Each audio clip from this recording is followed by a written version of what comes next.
அனைவருக்கும் வணக்கம். பாரம்பரிய திருவள்ளுவர் குலவம்சம் பிரசன்ன ஜோதிடர் சுப மாரிமுத்து திருப்பூரிலிருந்து இந்த பதிவு உங்களுக்காக. ஐயா வணக்கங்க ஐயா. வணக்கம் ஐயா. ஐயா இப்போது மக்கள் சார்பாக ஒரு கேள்வி இன்றைக்கி நான் கேட்கலான் இருக்கேன். கேளுங்க ஐயா. ஐயா அதாவது இந்த ஜாதகத்தில் முடக்கு இருக்கு, ஜாதகத்தையும் முடக்கிருச்சு, கண்டிப்பாக அதனால் வாழ்க்கையில் நிறைய பிரச்சனைகள் அப்படின்னு சொல்லி நிறைய பேர் கேட்குறாங்க. கண்டிப்பாங்க ஐயா. இந்த முடக்குங்கிறது என்னங்க ஐயா? அதற்கும் கர்மாவுக்கு ஏதாவது சம்மந்தம் இருக்காங்க ஐயா? ரொம்ப பற்றி சொன்னீங்கன்னா ரொம்ப உதவியாக இருக்குங்க. நல்ல கேள்விங்க ஐயா. இந்த கர்மாவே முதல்ல எங்கேருந்து வருது அப்படிங்கிறது தான் இப்போ நம்ம சொல்ல போகிறோம். இதுவரைக்கும் எத்தனையோ கருத்துக்களெல்லாம் நீங்கள் இந்த உலகத்தில் கேட்டிருப்பீங்க. ஆனால் இந்த பதிவில் நீங்கள் பொறுமையோடு இந்த கருத்தை ஒரு இனிமையோடு நிதானமாக கேட்டிங்கன்னா உங்களுடைய ஊழ்வினை கர்மா எங்கிருந்து உருவாச்சு, இதனுடைய இந்த கர்மானால் நாம் என்ன கஷ்டப்படுறோம், நாம் இந்த பூமியில் பிறக்கிறதுக்கு என்ன வரம் வாங்கி வந்தோம், நம்ம பாவ புண்ணியமெல்லாம் ஜாதக கட்டத்தில் போய் எப்படி எடுக்கிறது, நம்மளுடைய தோஷம்னு சொல்கிறோமே அந்த தோஷம் எப்படி கிரியேட் ஆகுது, நம்ம இந்த பூமியில் பிறக்கும்போது கொண்டு வந்த கர்மாவா, இல்லை கடவுளே நம்மளுக்கு ஒரு தண்டனையாக கொடுத்த கர்மாவா, இல்லை நம்ம இந்த பூமிக்கு வந்ததுக்கு அப்புறம் செய்த கர்மாவா, இது எல்லாத்தையுமே நம்ம பொறுமையாக கேட்கணும்னா கண்டிப்பாக இந்த பதிவை நீங்கள் பொறுமையோடு கேளுங்க. உங்களுக்கு இதில் ஒரு பெரிய ஒரு ரகசியம் ஒன்று அடங்கியிருக்குது. அந்த ரகசியத்தை தான் இன்றைக்கி இந்த உலகத்துக்கு அரங்கேற்றம் பண்ணுறேன். இந்த முடக்கு நம்ம ஐயா கேட்டதில் ஒரு அற்புதமான ஒரு விஷயம் என்ன அப்படின்னு கேட்டிங்கன்னா, முடக்குங்கிறது அந்த காலத்தில் பெரிய திறமையை கட்டி போட்டு வச்சுட்டா நம்மனால் அது இயங்க முடியுமா? முடியாது இல்லைங்களா ஐயா? முடியாது. அப்போது அதே மாதிரி ஜாதக கட்டத்தில் நமக்கு வேண்டிய யோகத்தை கடவுளே நம்மளுக்கு நாம் செய்த பாவத்தினால அது முடக்கி வச்சிருச்சுன்னா அந்த பாவகத்தை அந்த ஜாதகர் அனுபவிக்க முடியுமா? அனுபவிக்க முடியாது. அப்போது அந்த அனுபவிக்க முடியாமல் வெளி உலகத்தில் போய் நம்ம தேடி போன பிறவியில் செய்த பாவத்தை இந்த பிறவியில் நீங்கள் தேடி கண்டுபிடிச்சி வாழ்க்கையில் நீங்கள் எப்போ மேலுக்கு வர்றது? அப்போது அந்த கர்மா 12 ராசி கட்டத்துக்குள்ள 27 நட்சத்திரத்தில் 9 கிரகங்களுக்குள்ள ஒரு பெரிய ஒரு ஆத்துமாத்துமான கர்மா, உங்கள் பூர்வ ஜென்ம கர்மா இதுக்குள்ளே எங்கேயோ ஒரு இடத்துல முடங்கியிருக்குது. இந்த முடக்க மட்டும் உங்கள் ஜாதகத்தில் நீங்கள் கண்டுபிடிச்சிட்டிங்கன்னா ஹைலைட்டாக வாழ்கிறதுக்கு, இந்த உலகத்தில் சுதந்திரமான வாழ்க்கை வாழ்கிறதுக்கு ஒரு மிகப்பெரிய பொக்கிஷம் உங்கள் ஜாதகத்துக்குள்ளேயே இருக்குது. அப்போது அந்த ஜாதகத்துக்குள்ளே நாம் போன பிறவியில் நம்ம கர்மா நாம் என்ன செய்திருப்போன்னு உங்களுக்குள்ளே பெரிய குழப்பம் இருக்கும். என்னங்க ஐயா, நீங்கள் என்ன கர்மா பண்ணிட்டு வந்தீங்க, நாம் போன பிறவியில் நம்ம யாரை ஒரு வதச்சோம், யாரை நம்ம மனசை புண்படுத்தினோம், நம்ம தாத்தாவுக்கு சோறு போட்டோமா, நம்ம பாட்டனுக்கு சோறு போட்டோமா, நம்ம முப்பாட்டனுக்கு சோறு போட்டோமா, நம்ம கொள்ளுப்பாட்டனுக்கு சோறு போட்டோமா, அப்போ நம்ம அப்பாவுக்கு நம்மளை பெற்றவருக்கு நம்ம சாப்பாடு கொடுத்தோமா, இவங்களுக்கெல்லாம் நம்ம சேவை பணிமடைகள் செஞ்சோமா, நம்மளுடைய உறவுகளுக்கெல்லாம் அரவணைச்சு போனோமா, நம்மளுடைய இந்த மாதிரி நாம் இரத்த சம்பந்த உறவுகளை இருந்து தான் இந்த உலகத்துக்கு நம்ம வெளியில் வந்திருப்போம். அப்போது வெளியில் நீங்கள் நிற்கிறீங்க, அப்படியே மேலே போய் பார்த்தீங்கன்னா ஒரு 7 தலைமுறையில் ஒவ்வொருத்தரும் செய்த கர்மாவெல்லாம் நம்ம பிளட்டு ரிலேட்டிவாக இப்போ நீங்கள் கரண்ட்டில் இருக்கிறவங்க கிட்ட தான் டெபாசிட் பண்ணியிருக்கோம். அப்போ இது தெரியாமல் நாம் ஜாதகத்துக்குள்ளே போய் தசாபுத்தி நல்லா தனுங்க இருக்குது, நான் ரொம்ப கஷ்டப்படுறேன், என் ஜாதகத்தில் போய் பார்த்தேன் எல்லா கிரகங்களும் நல்ல வலிமையாக இருக்குன்னு தான் சொன்னாங்க, ஆனால் இன்னும் என்னுடைய கடன் அடையலை, இன்னும் என்னோடய கர்ம தீர்ந்த மாதிரியே தெரியல, எனக்குள்ளே ஒரு தாட்டு என்னமோ நான் ஒரு பின்தங்கின வாழ்க்கையிலே வாழ்ந்துட்டுருக்கேன் அப்படின்னு நீங்கள் சொல்லும்போது, அப்போ இதையெல்லாம் தாண்டி ஒரு கர்மா உங்களுடைய ராசி கட்டத்துக்குள்ளே எங்கேயோ ஒரு பக்கத்தில் ரகசியமாக புதைஞ்சிருக்கு. அப்போது அந்த ரகசியமாக புதைஞ்சிக்கக்கூடிய அந்த முடக்கு தான் இன்றைக்கி இந்த உலகத்துக்குள்ளே நீங்கள் தெரிஞ்சுக்கக்கூடிய விஷயம். அப்போ அந்த முடக்குங்கிறது ஒன்று உண்மை. இந்த உலகத்துக்கு நம்மளை எல்லாத்துலேயும் நல்லா யோசிச்சு பாருங்கள். 12 ராசி கட்டம் இருக்குதுங்களா ஐயா? ஆமாங்க ஐயா. ஆனால் கிரகம் எத்தனை இருக்குதுங்க? 9 தான் இருக்குங்க ஐயா. ஆமாம், 12 ராசிக்கு 12 கட்டத்துக்கு 12 கிரகம் கொடுத்துருக்கலாமல்ல கடவுள். அப்போ ஏன் 3 கட்டத்தை மட்டும் எம்டி பண்ணி மீதி 9 கிரகத்தை வச்சுக்கிறாருன்னா, அப்போ நாம் செய்த 3 தலைமுறை கர்மாவுக்கு அது எந்த கட்டம் பிளாக் ஆகுதோ அந்த கட்டத்துக்குள்ளே ஏதோ ஒரு ரகசியம் இருக்கிறனால தானே எங்கேயோ ஒரு பக்கத்தில் நீங்கள் கண்டிப்பாக கர்மாவில் மாட்டுவீங்கிறது கடவுளே படைச்சு தானே இதை உருவாக்கியிருக்காரு. 12 ராசிக்கு 12 கட்டம் கொடுத்துருந்தா எங்கே நீங்கள் சுற்றி வந்தாலும் ஏதோ ஒரு வீட்டுக்குள்ளே போய் உட்காந்துக்கலாம். ஆனால் ஒரு வீடு சுத்தமாக இருக்குது, ஒரு வீட்டில் 4 கிரகம் இருக்குது, ஒரு வீட்டில் 3 கிரகம் இருக்குது, ஒரு வீட்டில் 5 கிரகம் இருக்குது, ஒரு 3 வீடு 4 வீடு காலியாக இருக்குது. அப்போ எங்கேயோ ஒரு ராசி கட்டத்துக்குள்ளேயே கடவுளுடைய கர்மா விளையாட்டு, அது ரகசிய விளையாட்டு தான்.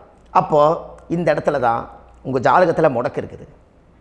இந்த முடக்கை நீங்கள் எப்படியெல்லாம் அதை ஆராய்ச்சி பண்ணி கண்டுபிடிக்க முடியும் அப்படிங்கிற ஒரு விஷயத்தை தான் இன்றைக்கி நம்ம இந்த உலகத்துக்குள்ளே இதை நுழைக்க போகிறேன். இப்போ அப்பா செய்த பாவம்னு ஒன்று இருக்குமில்லங்க ஐயா, நம்ம அறியாத வயசில் தெரியாதில்ல, அப்பா செய்த பாவம்னு இருக்கும். அப்பாவுடைய சொத்து பிள்ளைக்குத்தானா, அப்பாவுடைய பாவம் பிள்ளைக்குத்தானே, என்னங்க ஐயா? சரி, அப்போ தாத்தா இருக்கிறாரு, தாத்தாவுடைய கர்மா உயிர் எங்கே எழுதி வைக்கிறாருங்க? அப்போது மகனை விட்டுறாரு. அப்போ தாத்தா மாதிரியே முகம் இருக்குது, தாத்தா மாதிரியே அவருடைய நடை உடை பாவனை இருக்குது, அவர் தாத்தாவுடைய ஜீனு தான் அப்படின்னு இவர் சொல்லும்போது, அப்போ தாத்தாவுடைய சொத்து பேரனுக்கு சொந்தம்னா தாத்தாவுடைய பாவம் எங்கே போகுங்க? Very good. அப்போ அப்போது இந்த கர்மா எப்படி டிரான்ஸ்ஃபர் ஆகுதுன்னு உங்களுக்கு தெரியுதா? அப்போ நீங்கள் போன பிறவியில் அந்த தாத்தாவுடைய பேரனை நீங்கள் பிறக்கிறதுக்கு கர்மம் உங்களை செயல்பட வச்சுருக்குது. அதனால் நீங்கள் தாத்தாங்கிறீங்க. அதனால் அந்த கௌரவமாக எங்கள் தாத்தா சம்பாரித்த சொத்து நான் தான் அனுபவிக்கணுங்கிற விதியை நீங்கள் உருவாக்கிறீங்க. அப்போது இந்த ஜாதகத்தில் அந்த ஊழ்வினை தோஷந்தான் ஏதோ ஒரு வழியில் உங்களை கர்மாவை செயல்படுத்துது. அதனால தான் இந்த ஜாதகத்தில் எந்த ஒரு முடக்கை எடுக்கிறதா இருந்தாலும் சூரியன் என்ற நட்சத்திரம் எதுவோ அந்த நட்சத்திரத்துக்கு எந்த வீடு முடக்காகுதோ அங்கே தான் உங்களுடைய கர்மா ஒளிஞ்சிருக்கும். இதுதான் உங்களுடைய பெரிய ஒரு பொக்கிஷமான ரகசியம். சரிங்க ஐயா, இப்போ இதில் நவகிரகங்கள் 9 இருக்கும்போது ஏன் சூரியனை மட்டும் நம்ம இதில் எடுத்துக்கணும்னு நீங்கள் சொல்கிறீங்க? நல்ல கேள்விங்க ஐயா. நீங்கள் கேட்டீங்க பார்த்தீங்களா, 9 நவகிரகம் இருக்கும்போது சூரியனை மட்டும், அந்த சூரியன் என்ற நட்சத்திரம் பிறக்கும்போது அந்த வீடு மட்டும் முடக்காகுன்னு நீங்கள் கேட்டீங்க இல்லையா? இதுதான் அற்புதமான கேள்வி. ஏன் அப்படின்னு கேட்டிங்கன்னா, சூரியன் அப்பாவோட உயிர் கரு போய் அம்மாவுடைய பனிக்கூடத்தில் கர்ப்பத்தில் வச்சு 10 மாதம் 300 நாள் சுமந்து நீங்கள் இந்த பூமிக்கு வெளியில் வரும்போது நீங்கள் என்ன பாவத்தை இவங்க விதைச்சாங்களோ அந்த கர்மாவை வாங்கிட்டு தான் நீங்கள் வெளியில் பிரசவமாகறீங்க. இதுதானே? அப்போ சூரியன் என்ற நட்சத்திரம், அந்த சூரியனுங்கிறது உயிர் கருவல்லவா, அப்பாவுடைய உயிரணுக்கள் அம்மாவுடைய கருவிக்குள்ளே போய் நாம் குழந்தை வடிவத்தில் இருந்து 300 நாள் பாவ உன்னித்த பதிவில் ஏட்டு எழுதி ஒரு ஜாதகத்தை கையில் கொடுத்து பிறந்த உடனே உங்களுக்கு ஒரு ஏட்டை பெரட்டி நீ இப்படித்தான் விதி, இனிமேல் இப்படித்தான் நீ வாழணும்னு சொல்லி உங்கள் கர்மாவை நீங்கள் கர்மாவோடு தானே வெளியில் பிறக்கிறீங்க. அப்போ சூரியன் என்ற நட்சத்திரம் தானே இந்த உலகத்துக்கு ஒரு பெரிய ஒரு மகத்துவம். இப்போ பாருங்கள், விடிய வரைக்கும் நம்ம முழிச்சிட்ருக்குறோம், காலையில் சூரிய உதயமானால் அவங்கவுங்க செயல்படுறோம். மீதி எல்லா கிரகங்களுக்குமே வெளிச்சத்தை கொடுக்கக்கூடிய சக்தி சூரியனுடைய பிம்ப ஒளிக்குத்தானே உண்டு, என்னங்க ஐயா? அதனால தான் மேசத்து உச்ச வீடுன்னு சொல்லி மேசத்தை உச்சம்னு சொல்லி சூரிய உச்சத்தை அங்கே தான் வச்சாங்க. அப்போது அந்த காலச்சக்கரத்துக்கு 5ஆம் இடம் பூர்வ புண்ணியஸ்தானத்தில் போய் சிம்மத்தில் கொண்டு போய் சூரியனை ஆட்சி வீடுன்னு வச்சாங்க. அப்போது சூரியனில் இருந்து தான் அந்த மையப்புள்ளி உருவாகுது. அப்போ உங்களுடைய ஜாதகத்தில் அந்த சூரியனாகப்பட்டவர் பிறக்கும்போது நீங்கள் உங்கள் ஜாதகத்தை நீங்கள் எடுத்துக்கங்க ஐயா. நீங்கள் இன்றைக்கே போய் கதவை திறந்து உங்கள் பெட்டியை திறந்து பீர்வாவுக்குள்ளே உங்களுடைய ஜாதகம் இருக்குது, அந்த ஜாதகத்தை எடுத்து ஜோதிடர்கிட்டையே நீங்கள் சந்தேகம் கேட்குறக்கு முன்பு நீங்களே உங்களுடைய கர்ம பற்றி தெரிஞ்சுக்கிறதுக்கு இந்த பதிவில் உங்களுக்கு ஒரு ரகசியத்தை சொல்லித்தரேன். உங்கள் ஜாதகத்தில் இப்போ இது வரைக்கும் ராசி கட்டத்தை நீங்கள் பார்த்துருப்பீங்க, ஆனால் பாதசாரம்னு ஒன்று இருக்கும் இல்லைங்களா? ராசிக்கு பாதசாரம்னு ஒன்று இருக்கும். சூரியன் என்ன நட்சத்திரத்தில் இருக்குது, சந்திரன் என்ன நட்சத்திரத்தில் இருக்குது, செவ்வாய் என்ன நட்சத்திரத்தில் இருக்குது, புதன் என்ன நட்சத்திர காலில் நிற்குது, இதெல்லாமே அந்த சாரம் இல்லாத ஜோதிடம் சோரம் போய்விடும். அதனால் அந்த சாரத்தில் நிற்கிது பார்த்தீங்களா கிரகம், அதில் இப்போ நீங்கள் உங்களுடைய ராசி கட்டத்தை ஓப்பன் பண்ணுங்கள். இதில் ராசி கட்டத்தில் சூரியன் என்ற நட்சத்திரம்னு ஒன்று இருக்கும் இல்லைங்களா? அது எதுவாக வேணாலும் இருந்துட்டு போட்டோம். அந்த நட்சத்திரம் தான் நீங்கள் பிறக்கும்போது தாயுடைய கருவறைக்குள்ள கரு உருவான நட்சத்திரமே அதுதான். புரிஞ்சுங்களா ஐயா? பிறக்கும்போது நீங்கள் அந்த கருவுடைய நட்சத்திரம் அப்பா வந்து கருவை உருவாக்கி கர்மாவை விதைச்சது அந்த சூரியன் என்ற நட்சத்திரம் தான். அந்த வீட்டுக்கு தான் இந்த ராசி கட்டத்தில் உங்களுக்கு முடக்கு உருவாகுது. புரிஞ்சுங்களா ஐயா? அப்போது ஒரு ஜாதகத்தில் சூரியன் என்ற நட்சத்திரம் எதுவோ அதுதான் உங்களுடைய கர்மா நட்சத்திரம். இப்போ நம்ம பிறக்காதுக்கு முன்னாடி அப்பா கட்டத்தில் அந்த கர்மா டெபாசிட் ஆகிருக்கும். அதை ட்ரான்ஸ்ஃபர் எப்படி பண்ணுறாரு? அவருக்கு ஒரு கல்யாணம் வச்சு அவர் குடும்ப வாழ்க்கையில் வாழ்ந்து நம்மளோட உயிர் கருவை கொண்டு போய் ஊராம் பொண்ணை கல்யாணம் பண்ணி பொண்டாட்டின்னு எடுத்துக்கொண்டு அந்த பொண்டாட்டிங்கிற உரிமையாகி இவருடைய உயிர் கரு உருவாகி வாரிசுகள் வெளியில் வருது. அதானங்க ஐயா? அப்போது அந்த சூரியன் என்ற நட்சத்திரம் தான் இந்த உலகத்தில் ஒரு பிரம்மாண்டமான நட்சத்திரம். இந்த நட்சத்திரம் உங்கள் மனசுக்குள்ளே ஏதாவது இருந்துச்சுன்னா உங்கள் வீட்டில் ஏதாவது ஒரு நல்ல விஷயங்கள் நீங்கள் பண்ணுறதா இருந்தால் அந்த கர்மா நட்சத்திரம் சூரியனுடைய நட்சத்திரம் இருக்குது பார்த்தீங்களா, அந்த நட்சத்திரத்தில் எந்த ஒரு சேவைகளும் செய்யக்கூடாது. அதுதான் கர்மா. அதை போய் நீங்கள் ஆக்டிவேட் பண்ணி விட்டீங்கன்னா அது முன்னோர்களை வந்து நீங்கள் வந்து தொந்தரவு பண்ண மாதிரி. அந்த கர்ம நட்சத்திரம் தான் உங்கள் வாழ்க்கையில் அது புதஞ்சிருக்கிறதா. இப்போ குழந்தை பிறந்தாலோ சீர் சீமந்தங்கள் நீங்கள் செய்கிறதாலோ கல்யாணம் முக்கிறதுனாலோ உங்கள் ஜென்ம நட்சத்திரத்தன்னைக்கு கல்யாணம் பண்ண வேண்டாம்னு சொல்லிக்கிறாங்கல்லங்க. உங்களுக்கு ஜென்ம நட்சத்திரத்துக்கு முன்னாடி உங்களை உருவாக்குன நட்சத்திரம் தான் ஜென்ம நட்சத்திரம். அப்போ சூரியன் என்ற நட்சத்திரம் அப்பாவுடைய ஜென்ம நட்சத்திரமாக அந்த ஊழ்வினை கர்மம் செயல்படுது. அப்போ அந்த முடக்கு யார் வழியில் வந்தது? முன்னோர்கள் வழியில் வந்தது. முன்னோர்கள் கட்டி வச்சது யாரைய? குலதெய்வத்தை. அப்போ அந்த குலதெய்வத்தை போய் சாமிக்கு போய் வீடு வாசல்லாம் வலித்து குலதெய்வத்தை போய் தேங்காய் பழம் பூ மாலை கல்கண்டு வாங்கி அர்ச்சனை பண்ணி ஒரு அன்னதானம் ஒன்று பண்ணிவிட்டு சாமிக்கு பொங்கல் வச்சு நைவேத்தியம் பண்ணிவிட்டு உங்கள் ஜாதகத்தை வச்சு பூஜை பண்ணிவிட்டு வாங்க. அதுக்கப்புறம் தான் உங்கள் கர்மாவை கண்டுபிடிக்கிறதுக்கு வழியே பிறக்கும். குலதெய்வத்தை வணங்காமல் கோவிந்தா கோவிந்தா என்று பல தெய்வத்தை வணங்கினாலும் பலனொன்றும் இல்லைன்னு அந்த காலத்தில் முன்னோர்கள் சொல்லி வச்சுக்கிறாங்களா இல்லைங்களா? அதனால் கண்டிப்பாக அதை கண்டுபிடிச்சி நீங்கள் அதுக்கு ஒரு நைவேத்தியம் பண்ணால் மட்டும்தான் முதல்ல உங்கள் 5ஆம் பாவம் முன்னோர்கள் அது வேலை செய்யும். குலதெய்வ ஆலயத்துக்கு போயிட்டு வாங்க. போயிட்டு வந்துட்டு இந்த கர்மவினை தோஷத்தை நிவர்த்தி பண்ணுறதுக்குண்டான சரியான பரிகாரத்தை நம்ம எடுப்போம். அப்போது உண்மையாலுமே ஒரு ராசி கட்டத்துக்குள்ளே இந்த மாதிரி ஒரு அந்த கர்ம தோஷம் இருப்பதனால இந்த கர்மா தோஷத்துக்கு அந்த முடக்க தோஷங்கிறத நீங்கள் எடுத்து அதை கண்டுபிடிச்சி அந்த சூரியன் என்ற நட்சத்திரம் எந்த ராசி கட்டத்தில் போய் முடக்காயிருக்குதோ அந்த முடக்கு எந்த பாவகம் வந்து நம்மளுக்கு லாக் ஆகிருக்குதோ அந்த பாவகத்துக்கு உண்டான பரிகாரங்கள் அதுக்குரிய ஸ்தலங்கள் அந்த கோவில்களில் போய் சுவாமிக்கு தேங்காய் பழம் பூமாலை கல்கண்டு வாங்கி அர்ச்சனை பண்ணி நீங்கள் இந்த கோவிலுக்குள்ளே போய் உட்காந்து சாமி கும்பிட்டு வந்தீங்கன்னா உங்களுடைய ஜாதகத்தில் இருக்கக்கூடிய அந்த முடக்கு தோசை நீங்கி வாழ்க்கையில் நீங்கள் எதை சாதிக்க வந்தீங்களோ அந்த சாதனையை நீங்கள் சாதிச்சிட்ருப்பீங்க. புரிஞ்சுங்களா ஐயா? ஏன் அப்படின்னா அந்த முடக்கு நட்சத்திரத்துக்குள்ளே தான் ஒரு தோஷம் இருக்குது. இப்போ அந்த காலத்தில் பாருங்கள் ஐயா, முன்னோர்கள் எல்லாம் நிறைய பேர் கோவில் கட்டி வச்சுட்டு போயிருக்காங்களா இல்லைங்களா? இந்த கோவில் எதுக்காக கட்டி வச்சுக்கிறாங்கன்னா அவங்க கட்டினவங்களுக்கும் அந்த முடக்கு தோஷம் இருந்திருக்குது. ராஜாக்கள் இருந்திருக்குது, மன்னர்கள் காலத்தில் இருந்திருக்குது, ஜமீன்தார் காலத்தில் இருந்திருக்குது.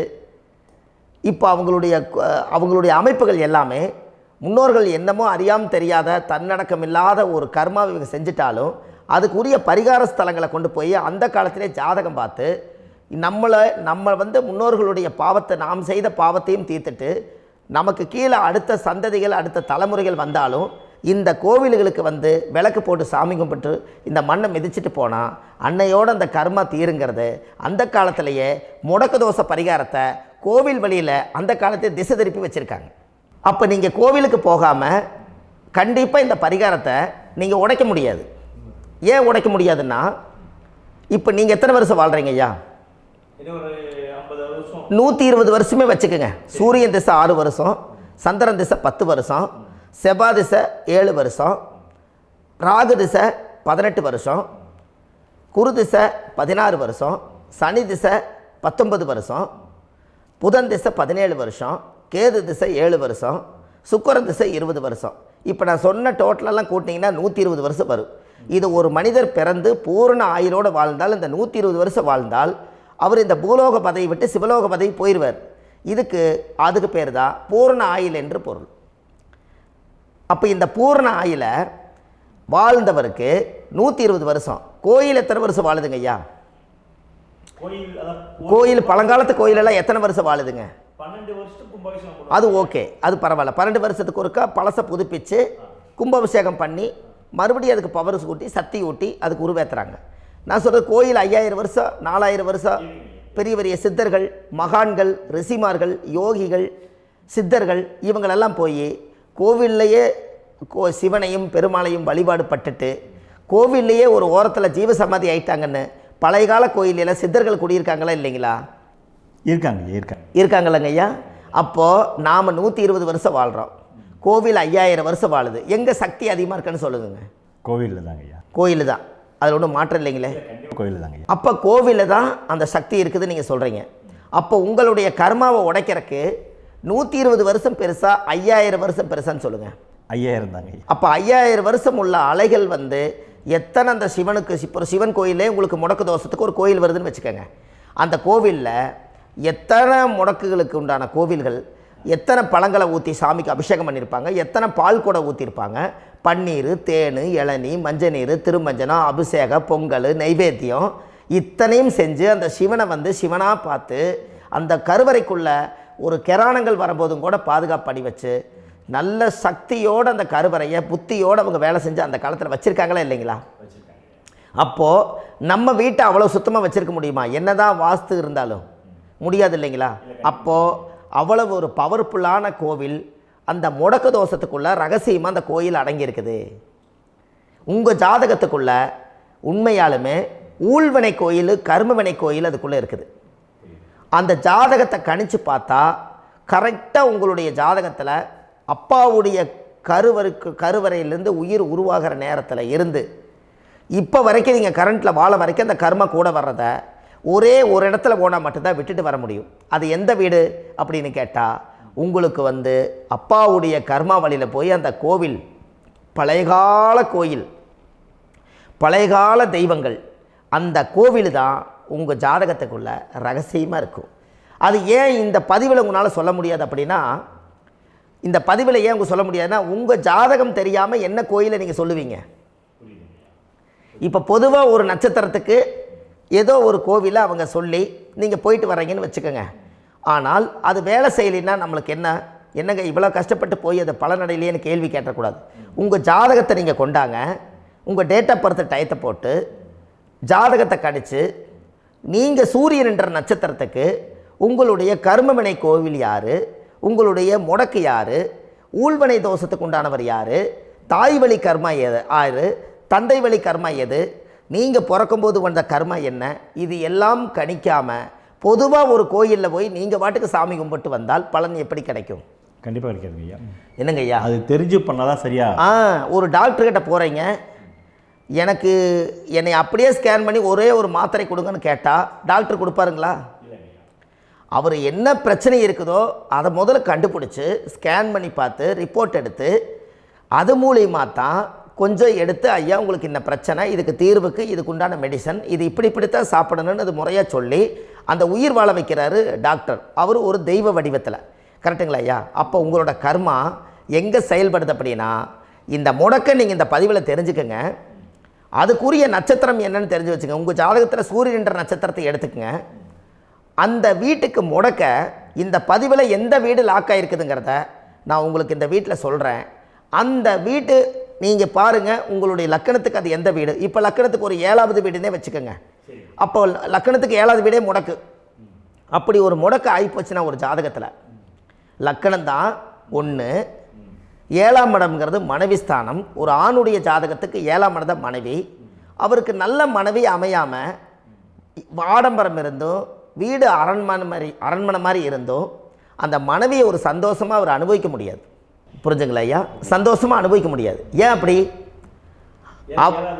7ஆம் இடத்துல தான் அவரோட கர்மா உட்கார்ந்துருக்குது. கரெக்டாக சொன்னீங்க. 7ஆம் இடத்துல தான் அந்த கர்மா உட்கார்ந்துருக்குது.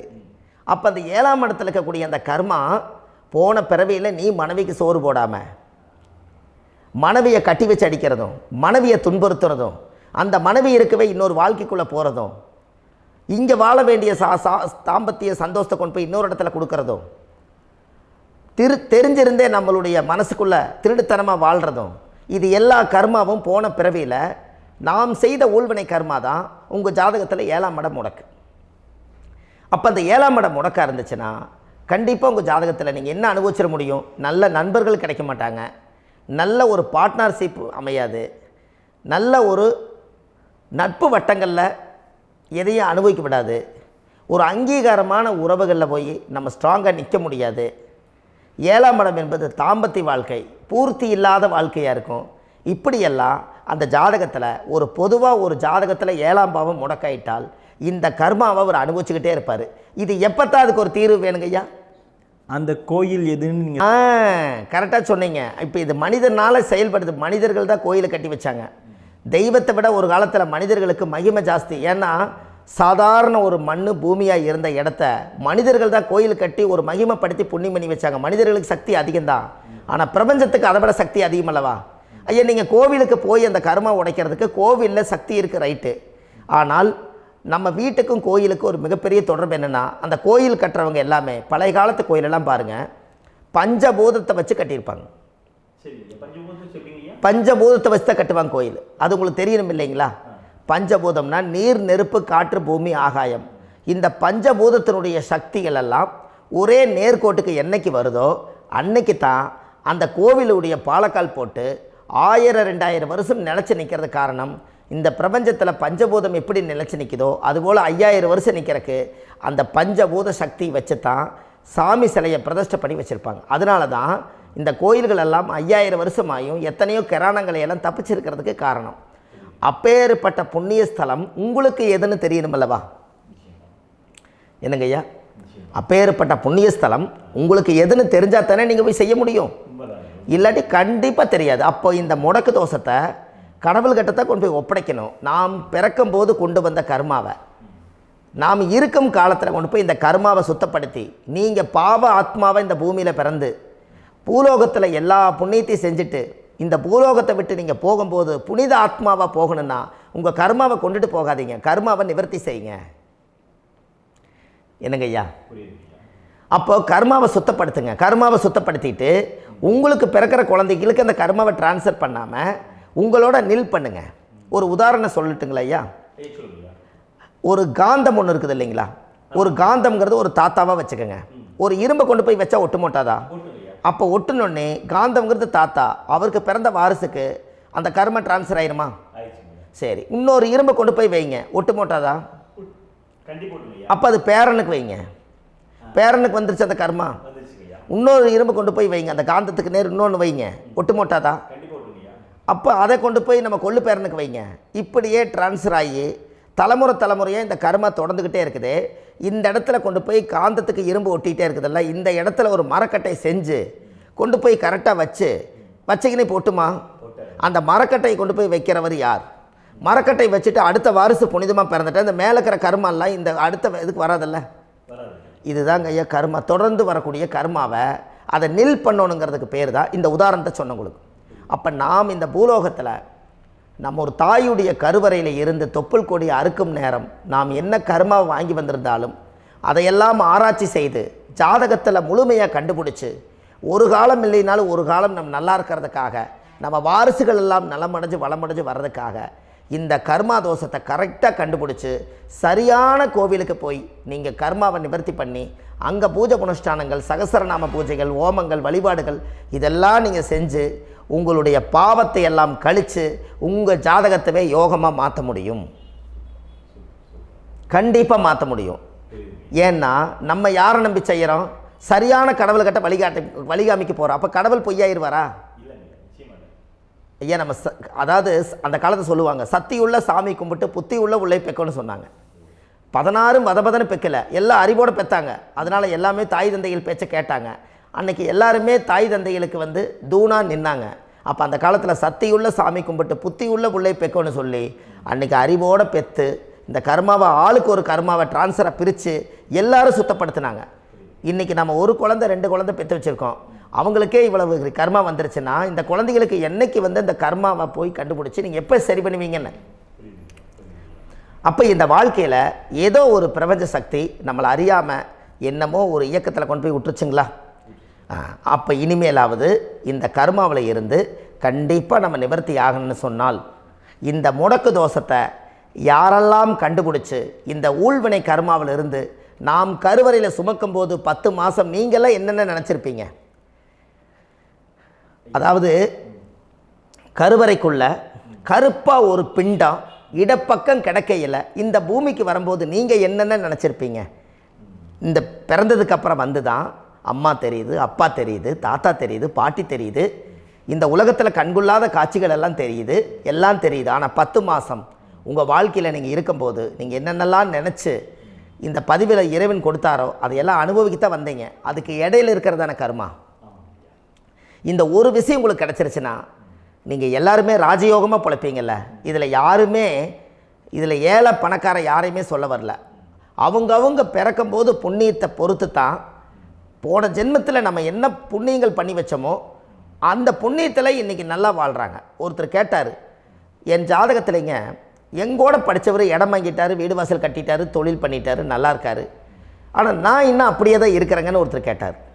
அதுக்கு ஒரு கருத்து என்னென்னா, டேட் ஆஃப் பர்த் ஒன்று தான், டைம் ஒன்று தானே வச்சுக்கோங்க. அவங்க அப்பா செஞ்ச புண்ணியம் வேறு, நீங்கள் செஞ்ச பாவங்கள் வேறு. அவர் செஞ்ச புண்ணியத்தினால அவருக்கு எல்லாமே முன்னாடி கிடைக்கிது. நீ கர்மாவெல்லாம் கழிச்சிட்டினா பின்னாடி கிடைக்க போகுது. இதில் மற்றவங்களை பற்றி வேற்றுமையாக நினைக்கிறதுல எந்த ஒரு இதுவுமே இல்லை. அப்போ ஒருத்தர் பார்த்து ஒருத்தர் வாழ வேண்டாம்.